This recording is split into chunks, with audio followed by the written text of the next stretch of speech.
At narito na naman ang mainit na balita mula sa mundo ng politika. Naghahatid kami ng isang mahalagang balita na tiyak magigising ang mga mata ng bawat isa sa atin. Isang bomba ang sumabog sa kamera ng mga kinatawan ngayong araw kung saan isang matinding akusasyon ang inilabas laban sa kasalukuyang administrasyon. Ang dating Chief Justice na si Lucas Bersamin na ngayon bahagi ng Kongreso ay bumalik sa mata ng publiko matapos maglabas ng mga matinding payag tungkol sa di umano'y katiwalian sa loob ng pamahalaan.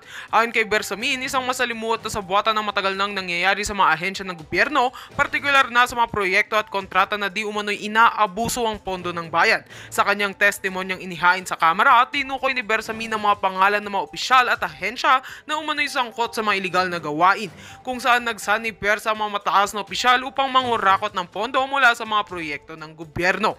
Isa sa mga pinakamabigat na pahayag ni Bersamin ay ang umano'y direktang pakikialam ng mas mga taas na opisyal mula sa tanggapan ng Pangulo sa pag-aproba ng mga kontrata at proyekto na malinaw na pabor lamang sa ilang pribadong kumpanya. Aniya, may mga kasunduan na ibinabayad lamang sa mga hindi kawali-kapakadong kumpanya, ngunit tinanggap ang mga kontrata dahil sa sabuatan sa pagitan ng mga opisyal ng gobyerno at ilang malalaking negosyante. Dagdag pa ni Bersamin, ang mga pagkilos na ito ay hindi lamang nakakasira sa kredibilidad ng administrasyon, kundi pati na rin sa integridad ng mga ahensyang sangkot. Ayon sa kanya, nararapat lamang na magsagawa ng isang komprehensibong investigasyon at isa ilalim sa matinding scrutiny ang mga transaksyong naganap upang matukoy ang tunay na mga may sala at mapanagot ang mga ito sa batas. Dahil sa mga revelations na ito, naging mainit ang mga usapin sa kamera at naging sa buong bansa. Ang mga akusasyon na ibinulgar ni Bersamin ay nagbigay ng matinding pressure sa mga mambabatas at sa administrasyon upang magbigay linaw sa aksyon. Sa ngayon, inaasahan ng marami na magsusunod-sunod ang mga investigasyon upang matukoy ang katotohanan at maiwasan ang patuloy na pagkasira ng tiwala ng publiko sa gobyerno. Patuloy naming susubaybayan ng mga susunod na kaganapan kaugnay sa controversial na isyong ito. At yan nga mga balitang ating pagkakatutukan, at kung bago ka pa lamang sa aking channel ay huwag kakalimutang mag-like, share and subscribe para updated ka sa aming mga bagong balita dito sa Tatak Pinas.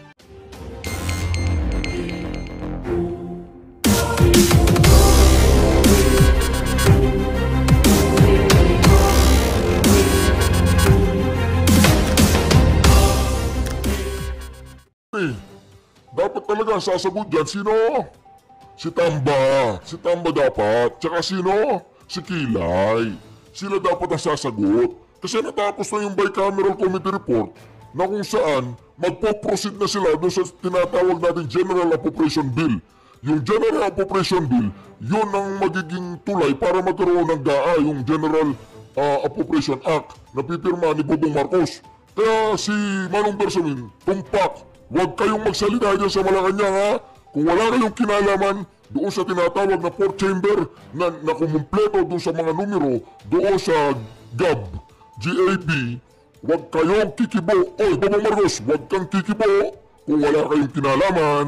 Kung wala kayong kinalaman dyan sa pagkukumpleto ng mga nawawalang numero doon sa blanco na pinirmahan ng mga miyembro ng bicameral committee. Ngayon, tama, tumpak. Diyan palang tumama ang Malacanang. Manahimik kayo. Kasi kung kumpleto naman ang numero ng GAB, wala kayong dapat ipaliwanag. Dapat talaga, ang magpaliwanag dyan ay yung kampo ni Tamba. Tuloy natin mga karyaso. Maganda to. Huwag kayong aalis. Ang umalis isang bakulaw. Alright. Sabi ni Budget Secretary Amena Pangandaman, walang blanco sa isinumite sa kanilang kopya ng General Appropriations Bill. So yung sinasabi po nila na blanco, sila din lang din po ang makakapagpuno nung blanco. Kung totoo ang aligasyon na may mga blankong halaga sa BICAM report na pinunan umano matapos itong maratipikahan na, mali daw ito, sabi ni Professor Dangat Mayta ng University of the Philippines College of Law na nagtuturo ng constitutional law. Sabi niya, pagkatapos sa ratifikasyon, wala na dapat madagdag o mababawas at dapat parehas ang nilalaman ng BICAM report sa enrolled bill na isinumite sa Pangulo. Pag tapos na yan sa BICAM, tapos na yung insertions, tapos na yung mga appropriations, hindi mo na pwede palitan yan. Ang pwede lang gawin mga typo, mga form to make it consistent. Pero yung maglagay ng value sa mga blank na appropriation, that cannot be done. Kasi dapat yan nga yung dapat pinagkasunduan na yan ng both houses. Nagsabi na mga pumupuna sa... Naku po! Ano po yun? UP. Nagtuturo po yan ng constitutional law. Hindi siya pro Duterte, hindi siya pro Marcos, hindi siya Pinklawan, hindi natin alam. Pero yun, hindi pwedeng magsinungaling yun kasi professor yun eh. Alam nga naman, sabi niya pwede ganun tapos nagtuturo siya ng constitutional law. Hindi pwede yun. Kaya sabi niya, hindi na pwede maglagay ng value ng numero dyan. Pwede lang typographical error. Kaya napansin natin, si Kimbo, runaway, nawalan ng hangas. O di ba? Nawalan na po ng angas si Kimbo. Yung angas niya nung binabanatan niyang si VP Sara Duterte, yung tapang ni Kimbo, wala. Si Tamba nga, wala ng tapang eh. Hindi nga nagsasalita si Tambaluslos eh, kasi alam nila may sablay. Ngayon, ito namang si Kilay, feeling niya, napakagaling niyang lawyer. Napakagaling niya. Hindi niya alam kung paano niya paliwanag. At ito namang ito, pakinggan natin ha. Si Grace po, wala daw problema. Paano yun? Paano mo i-explain yung ni Asper Kadapan? Paano mo i-explain yung papel na nanggaling sa Senado na tangan-tangan ng UNTV at yung papel na tangan-tangan ni Bato de la Rosa, ni si Raul Manuel, ni Congressman Ungab, ni marami pang iba. Napansin nila maraming maraming blank. So ang problema, sabi ni Manong Bersamin, wag kami, sila. Wala na nagkaka-Indianan na po, nagkakalaglagan na. Nilalaglag na po ni Manong Bersamin ang kampo ng mga kadiliman sa Kongreso. Nagkakalaglagan na po. Tuloy po natin. Napakaganda nito. Tuloy natin. BICAM report, nadudulog sila sa Supreme Court, kaya nagkaroon ng agam-agam. Wala, ulitin po natin yun para mas maliwanag at clear. Baka kasi... dyan. Ulitin natin para marinig natin mausay. Piti sa Pangulo. Pag tapos na yan sa BICAM, tapos na yung insertions, tapos na yung mga appropriations, hindi mo na pwede yung palitan yan. Ang pwede lang gawin, mga typo, mga form, to make it consistent. Pero yung maglagay ng value sa mga blank na appropriation, that cannot be done. Kasi dapat yan nga yung dapat pinagkasunduan na yan ng both houses. Nagsabi na mga pumupuna sa BICAM report, nadudulog sila sa Supreme Court, kaya nagkaroon ng agam-agam sakaling ipatigil nito ang pagpapatupad ng 2025 budget. Pero tiwala si Bersamin na minsan nagsilbing Chief Justice sa Korte Suprema na hindi ito mangyayari. I cannot understand if the Supreme Court will have that tendency to put a stop to it, even if any of those challengers will ask for a TRO. Diba? Dapat itong si Manong Bersamin hindi siya nagsasalita na ganyan. Kasi parang ini-influensyan mo na yung Supreme Court kasi dati kang Chief Justice dun, di ba? Sa tingin ko lang, dapat hindi siya nagpapahayag ng ganyan. Magiging hindi patas yan para sinasabi niya, hindi niya yun kasi dating Chief Justice yan eh. Sayo siya gusto mo, may kaibigan pa siya doon sa loob, di ba? Ngayon parang ini-influensyan na niya, bawal yan. Tapos yung si maraming dinimanda ng sedition, di ba? Di ba dapat bawal yan? Hindi ba sedition yan pagdating sa... Hindi ba yun? Hindi. Tanong lang naman, Tanong lang yun. Di ba? Kasi parang ini-influensyan mo na, di ba? Pag ini-influensyan mo ng ganyan, ano ba yan? Ang tawag dyan yung sinabi ng Pangulong Duterte yun eh. Yung parang inuudyukan mo, ganun. Huwag ganyan, Manong Bersamin, manahimik ka na, di ba? Hindi ko naman sinabing manahimik ka na dahil matanda ka na. Huwag naman bias na ganyan, galing ka Supreme Court tapos magsasabi ka na. Ganoon, hindi patas yan, Manong Bersamin. Sa pananaw ko lang. Because the government must function, must be run. Now, sasabihin nila, fall back on the... Tema na hindi ito mangyayari. I cannot understand if the Supreme Court will have that tendency to put a stop to it, even if any of those challengers will ask for a TRO. Because the government must function, must be run. Now, sasabihin nila, fall back on the reenacted budget. But the reenacted budget can come only when there is a finding that it has been vetoed or the Supreme Court has nullified the present budget. But that is yet to be in the end of the year or maybe when this resolution of these challenges will have been delivered. O di ba? Hindi na naman ako hindi na naman ako agree dun. Sabi niya, dapat daw ang gobyerno ay nagraran. Hindi pwedeng i-TRO. Hindi pwedeng i-TRO ang nangyayaring budgetary issue. From the get-go, Manong Bersamin, mali na.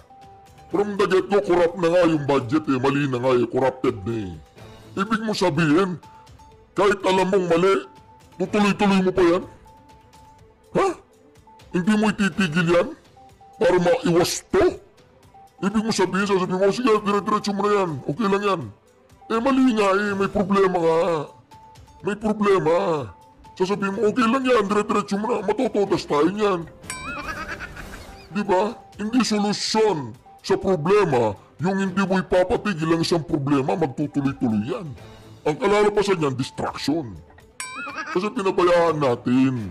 O hinto natin, wala naman mangyayari sa atin Ihinto natin yan, hindi natin ihinto yan.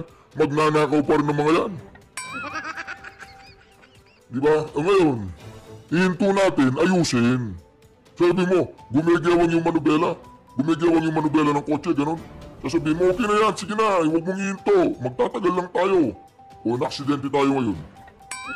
Hindi tama yun. Hindi tama yung prinsipyo ni Bersamin na ganun. Ang kailangan ni tama ay itama. O diba, pay the consequences. Nagkamali tayo, tao lang, nagkamali sila. Akala nila magagago nila si Ungab. Hindi nila nagago si Ungab ngayon. Alam nga naman magtutuloy-tuloy tayo sa mali, Manong Bersamin. Ganun ba na pag-aralan mo sa pagiging Chief Justice? Na kahit mali na, dire-diretso mo pa rin yan para lamang hindi tumigil yung operation? Yung isang makina mo sa pabrika may problema. Natatanggal yung tornilyo. Sasabihin mo, madidelay yung production natin ng mga sardinas, tuloy-tuloy mo na yan. Biglang nagkaroon ng aksidente, sumabugo. Ano mangyayari dun? Hinto mo yung operasyon, ayusin, higpitan yung mga tornilyo, palitan yung mga pyesa, at paandar na naman, goods na goods, di yung mga nasayang na oras na panahon, kasalanan natin yun. Diba, merong mga pasariling interest ang nagkasala doon, o lahat tayo damay. Diba, mali po yun. Hindi tayo dapat mag-agree doon sa sinabi ni Manong Bersamin. Para mas malinaw, pakinggan ninyo, hindi ako agree dito sa sinabi niya Supreme Court Justice ka pa naman. Kahit mali na, nasimulan ng mali. Ang nasimulan ng mali, kailanman hindi magiging tama, Manong Bersamin. Do not compromise. Depende, mayroong compromise agreement, pero dito hindi tayo dapat mag-compromise. Bakit? Kailangan nating panagutin yung mga taong tumarantado dyan sa Baykam, Manong Bersamin. Hindi ka pabor doon? Na malaman natin kung sinong tumarantado dyan? Kung sinong gumawa ng labag sa batas? Hindi natin sila papanagutin? Papanagutin natin sila, Manong Bersamin, tumulong ka. Tumulong ka na malaman kung sino yun kasi executive secretary ka. Dapat bigyan mo ng advice si Bonget na kailangan malaman natin ang tumarantado sa pinaka-corrupt na budget sa kasaysayan ng Pilipinas. Diba, agree po ba kayo mga ka-reaction na dapat papanagutin yung mga taong involved, yung mga magician na gumawa ng katarantaduan dyan sa Baykam, na nagkaroon ng numero yun dun sa General Appropriation Bill, na dun sa pinagkasunduhan sa Baykam ay puro mga blanco, walang nakasulat dun. Kaya naman kabadong-kabado si si Kimball At nananahimik lahat ng mga bicameral members. Si Gonzales tahimik, lahat sila tahimik. Si Tambalos, di ba tatapang ng mga yan? Di ba tatapang ng mga yan? Di ba? Si Akop, di ba? Miyembro yan nakita ko yan Si JJ Suarez, di ba miyembro yan? Wala, hindi sila nagsasalita. Di ba, hindi sila, si Kimbo nga, takbo ng takbo 3 beses. Hindi mahuli-huli ng mga reporter. Ngayon mga ka-reaction, ano ba kayo dito? Sang-ayon ba kayo sa sinabi ni Bersamin dito? Napabayaan na lang kasi dapat mag-run yung gobyerno. Nagra-run yung gobyerno sa maling direksyon. Hindi mo ba ititigil yan? Bumabangga ka na nga Nagkagewang-gewang na ang gobyerno natin dahil sa mga tumatarantado sa ating lipunan sa ating pera ng bayan Dire-diretso pa rin yan, hindi natin itatama. Titigil natin yan at papanagutin natin lahat ng mga tumarantado dyan sa BICAM. Ititigil natin yan at pananagutin natin sila dahil makukulong sila. Hindi pwede yan. Mananagot sila sa batas kung kinakailangan. At yung mga miyembro ng Supreme Court, mga judges o justices sa Supreme Court, dapat ang payo ko sa inyo, huwag kayong makikinig sa mga ganong salasalita, katulad ni Manong Bersamin. Yung mga payo ko kung siya marunong siyang magbigay ng punto de vista niya na saka siya, hindi, huwag mong i-influensya ng Supreme Court. Huwag kang mag-i-influensya sa Supreme Court. Pakinggan po ninyo ng 2025 budget. Pero tiwala si Bersamin na minsan nagsilbing Chief Justice sa Korte Suprema na hindi ito mangyayari. I cannot understand if the Supreme Court will have that tendency to put a stop to it, even if any of those challengers will ask for a TRO. Because the government must function, must be run. Now, sasabihin nila fall back on the reenacted budget.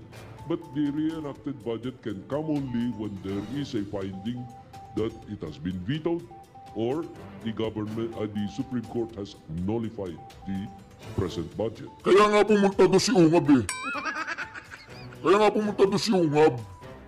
Hihingi siya ng kapagpaliwanagan.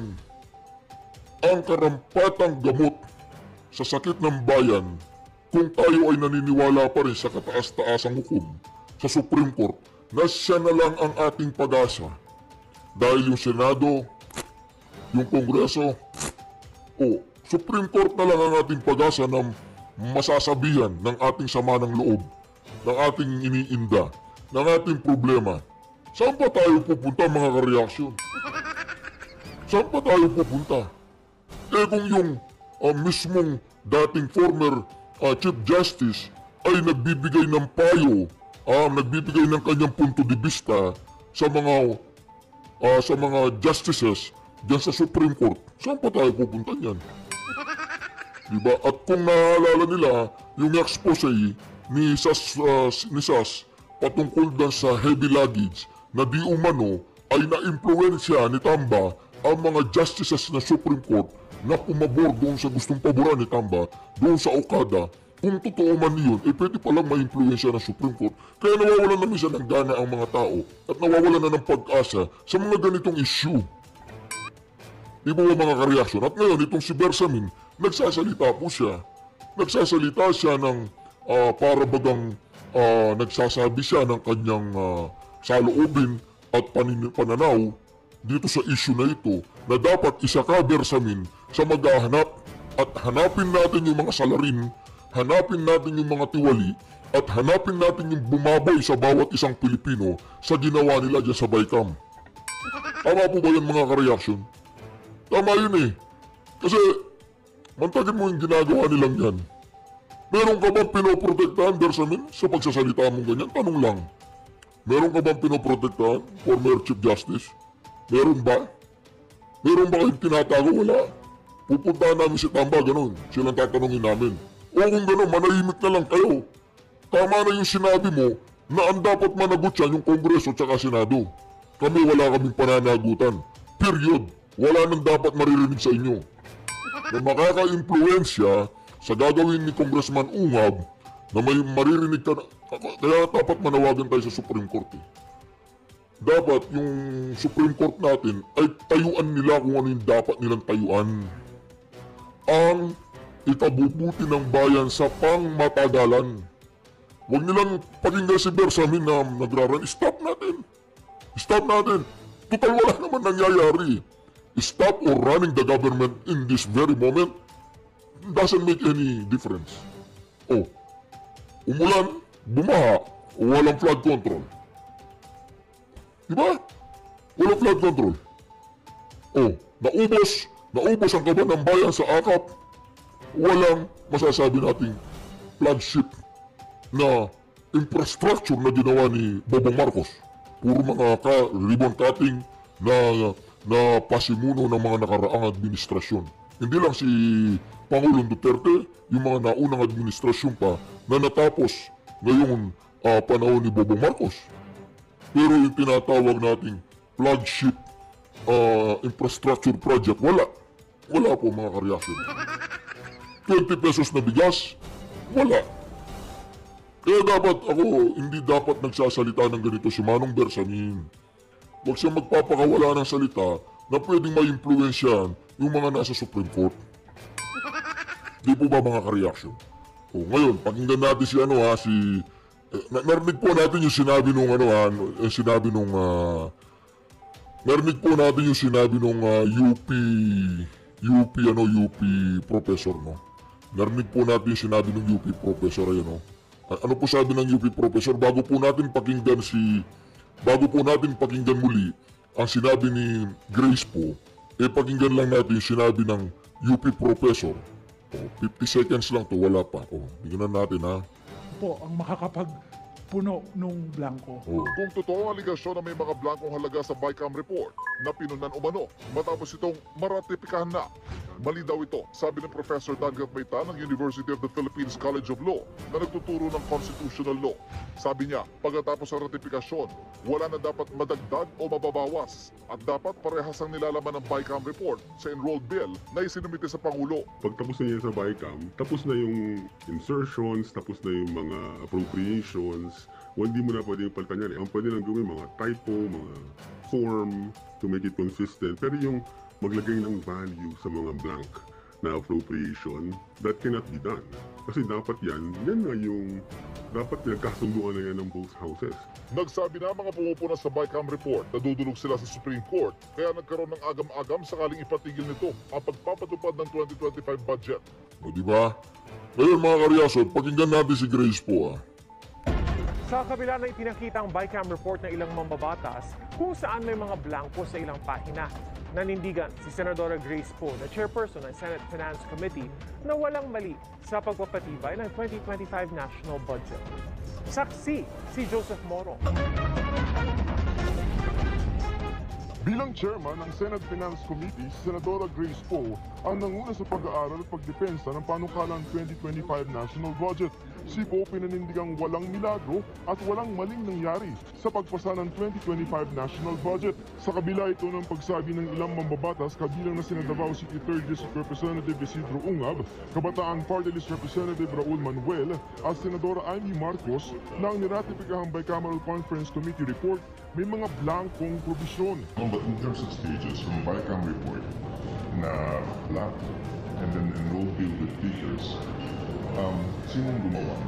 No, alam mo, pag sa enrolled bill, yun yung pinaka-importante dun sa BICAM. Wala namang blanco dun and all the totals have already been verified and in fact, nung na-enroll yun, wala namang blanco. Sa tama naman talaga yung sinabi din ni Senator Cheese kahapon. No, hindi po niya sinagot. Hindi niya sinagot yung tanong ng reporter. Ang sinabi niya yung enroll bill. Hindi yung enroll bill ang tinatanong. Ang tinatanong, yung BICAM report. Yung BICAM committee report, yun ang tinatanong. Pakinggan po natin, hindi po niya sinagot yung tanong eh. Siyempre dun sa enroll bill, wala na dun, napuno na nga eh. Ang tanong nga, dito ang tanong eh, yan ang tanong. Conference Committee report, may mga blankong probisyon. But in terms of stages, from BICAM report na black and then enrolled bill with teachers, sinong gumawa? Ang tanong niya, doon daw sa enroll bill, dahil doon sa bicameral committee report, may blanco, ang tinatanong niya, sinong gumawa? Ang tinatanong niya, sinong gumawa? Iba yung sagot niya eh, iba po yung sagot niya mga ka-reaction eh, malayo yung sagot niya eh. Ang sinasagot niya yung GAB eh, yung GAB eh, yung GAB eh, hindi niya sinagot eh. No, alam mo, pag sa enrolled bill, yun yung pinaka-importante dun sa BICAM. Wala namang blanco dun and all the totals have already been verified and in fact, nung na-enroll yun, wala namang blanco. Sa tama naman talaga yung sinabi din ni Senator Cheese kahapon, which should really be a reference. In fact, also the President has seen, wala naman kaming mga blanco dun sa na-enroll bill namin. Si Marikina represent. Diba? Yung enroll bill na sinasabi niya, kaya nagsisinungaling si ano eh. Nagsisinungaling, masasabi ko nagsisinungaling si Grace po. Nagsisinungaling ka, madam. Sinong kapatid na sinungaling? Magnanakaw. Sino nagsabi niya? Yun ang inanayan mo.